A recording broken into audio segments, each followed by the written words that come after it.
తెలుగు సినీ ఫీల్డ్లో సమఉజ్జీవులు ఎన్టీఆర్, ఏఎన్ఆర్ మామ అల్లులుగా నటించారు.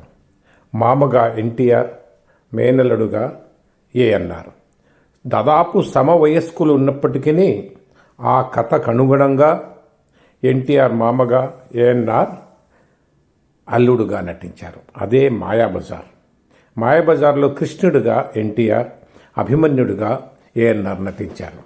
కృష్ణుడి చెల్లెలు కొడుకే అభిమన్యుడు, సుభద్ర కొడుకు. ఈ సినిమాలో ఇంకొక విశేషం ఏంటంటే, అభిమన్యుడికి శశిరేఖకు పెళ్లి చేసేదానికి ఘటోత్కచుడు కృష్ణుడు చేసే ప్రయత్నాలు ఈ సినిమా యొక్క హైలైట్. మరో విషయం ఏంటంటే, మా అల్లుడు కాళ్ళు కడగడం ఆనవాయితీ కాబట్టి ఎన్టీ రామారావు నాగేశ్వరరావు కాళ్ళు కడుగుతారు.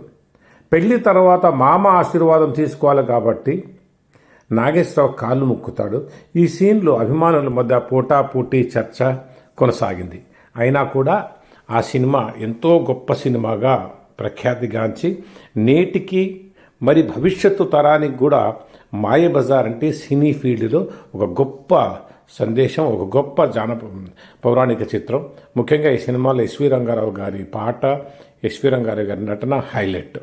ఈ సినిమా యొక్క గొప్పతనం, మరో గొప్పతనం ఏంటంటే, ఆ మధ్యలో ఎలక్షన్ జరిగితే 100 సినిమాల్లో భారతదేశంలో గొప్ప సినిమా ఏదంటే నెంబర్ 1 మాయాబజార్, నెంబర్ 7 శివగా ఎన్నుకున్నారు.